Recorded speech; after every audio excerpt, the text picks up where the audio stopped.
So let's talk about some safety tips. First of all, don't be a soft target. That's an easy target. Don't make yourself look like simple prey for somebody.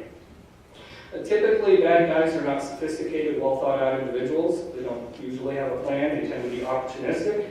So if you give them the opportunity, they may take it. So don't give them the opportunity.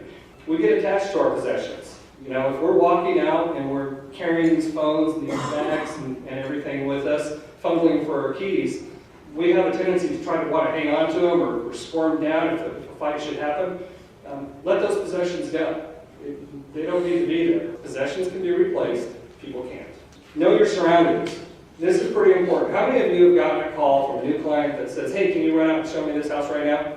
Come on, everybody. We've all been down there, right?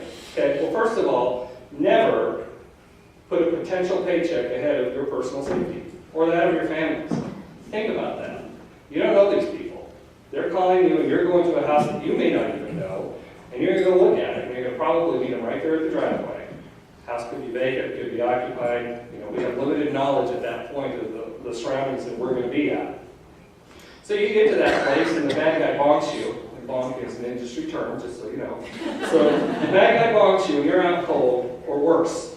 But you're out cold, this guy now has your car keys, your house keys, your driver's license, your purse. Your home address is probably on your driver's license. Possibly he's got pictures of your family at this point. If you can't stop and defend and contain that information, this guy could move on to the next victims. So now we have a primary crime scene, and if he leaves and goes somewhere else, we have a secondary crime scene. Back to that stranger that just called you up. Instead of running out to meet them, and that's, by the way, that's what they are. They're a stranger. They're not a client. They're not a customer. They're strangers. They don't know you except for the research they've been able to do on you ahead of time, potentially, on the internet or whatever. They could have been following you. Who knows how long they've been paying attention to you. So this stranger is calling you to go show a house, and you hop in your car to go there. Don't do that. Instead, tell them this. Say, you know, there may be a couple of other homes that you might like to see as well. So let's meet at my office first for just a couple minutes, see what we can see, and then maybe we can see a few houses at the same time.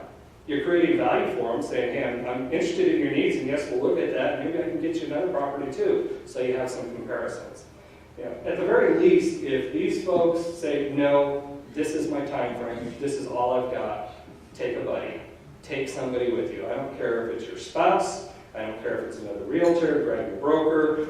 Chances are this person is not expecting you to bring somebody else with them. So that's going to change, if it's a bad guy, that can change their plan. And if it's a great person, then no harm, no foul, take your friend to lunch, everything's good. At the showing, ladies, leave your handbags in your car. Lock them there. You don't need them. You need your keys, your phone, and maybe an MLS client data sheet. So you don't need your purse. It's going to bog you down.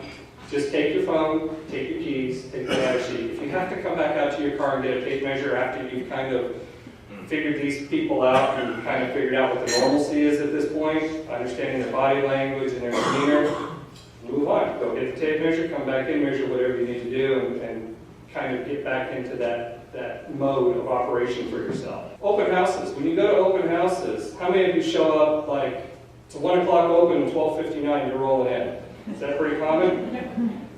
It does, I understand it happens. Make a point to get there early.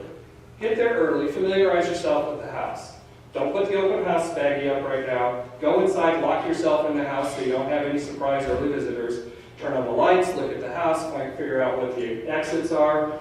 Are there exits on every level of the house? Probably not. Maybe if it's a walkout, you can get that one, but probably not on a 2-story.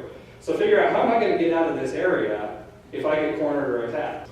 I've been at open houses and got down in the basement. And this is with all of my training. I still don't put myself in these situations. And a guy will say, hey, can you come down and tell me what this is? I'm like, no, describe it to me. And he's like, well, it's on the wall. So you have to go and take a picture of it. And he's like, why won't you come down here? And well, I have to be on the main level here to greet clients as they come in. It would be unprofessional of me to do that. I won't follow people upstairs. I won't follow people downstairs. That's just the way I do it. Why would I put myself in that situation? I stay where there's exits, close to exits, where I can get out pretty quickly. I know my surroundings. If I can shove a footstool over at somebody to trip them up while they're trying to get to me, then so be it. I've gained a second or two. It's all about getting outside, getting to a neighbor. I don't care if my phone is not with me. I'm not going to go grab my phone and then run the opposite way to get out. I'm leaving everything. I'm going to where I need to be to get safety. And that's what you guys should do too. Walk with purpose and confidence. Don't shuffle around. Don't look at your feet. Eyes up. Engage people with your eyes. Let them know that you're paying attention to them. You don't have to be like, hey, none of that. But just, pay attention to them so they know who you are and that you're paying attention to them and everybody's acknowledging this. Do these people look like they're trying to pump themselves up? Are they starting to get an aggressive body posture? You see someone doing like this or pumping themselves up. Mentally, they're psyching themselves out to do something. Now, it could be to go swim 20 laps. It could be to run around the lake, whatever it could be. But they are pumping themselves up to probably do something. You see people with big exaggerated movements like they're doing this or they're pointing at you and that kind of thing. Those types of movements in the right context and a frustrated face or something, that's a precursor to violence. That means that if this guy tips over a little bit more, he could go off the deep end and this situation could be bad. So you need to be paying attention to those. You may not need to leave the whole vicinity, but maybe give yourself quite a bit more distance, put some things in between you and that situation or whatever it would be. And if those actions are directed at you, diffuse them and get away. Walk away. You don't need to be in that type of a situation. Look at their clothing. Is it appropriate for the setting that we're in? Bulky clothes in the summertime, that just doesn't make sense. And then bulky clothes conceal things a lot easier. So pay attention to that. Body language, reflex check. Does everybody know, does anybody know what a reflex check is? No? Reflex check is just basically a subconscious body movement, and it could be something like this. They're using their elbow, and it's a reassurance to see if they have a firearm, or they could do a quick check to their belt, or if they're carrying a pocket knife, it could be a double tap on their leg. And it's a subconscious reassurance for themselves to know that they still have that weapon. A lot of times they don't even know that they're telegraphing that out for the general public to be able to see. But it's not uncommon for me, if I'm watching people in the right setting, to see them do something like this. Their posture, their hand posture is typically like this. I'm knowing that they're a security personnel, most likely, and that they're doing this type of thing, or they're checking their side. Those are people that are typically not used to carrying a firearm, or they're relatively new to it, so they need that reassurance that it's there a lot. So pay attention to that. The deal is, once you start establishing what's normal in your surrounding, the stuff that doesn't fit in starts popping out a lot quicker. Defensive driving, just a quick tip on that. If you think you're being followed, first of all, you need to watch the 2 or 3 cars behind you, because even the stupidest of criminals know that you don't follow the car right behind them. We all watch TV, so you watch the 2 cars behind you, make sure you're not being followed. The way to understand if you're being followed or not is make 3 or 4 right turns. That usually will get you back on the same route you were going, and if those same cars are the same thing all the way through, then you have a pretty good idea you may be being followed. First time you see them is happenstance, second time is coincidence, third time is enemy action, and you need to be doing something to get out of that situation. Do not go home. Home is not a safe haven at that point. You're leading them to the family. So go to a police station, fire station, I don't care, pull up next to a law enforcement person, honk your horn, get anybody's attention that you can, run a red light if you really think it's that desperate of a situation. Get yourself out of that situation. If you're walking to your car, always pay attention to my car. I'm looking to see if there's some body damage to it, if there's anything hanging underneath it, if there's anybody hanging out underneath it, if I've got debris behind my tires. If I know that if I see debris or I miss the debris behind my tires, but I get a tire popped, I can drive down the road and I can be stranded.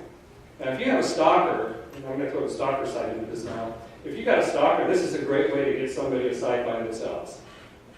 Put something under their tire that's going to pop it. Let them drive off.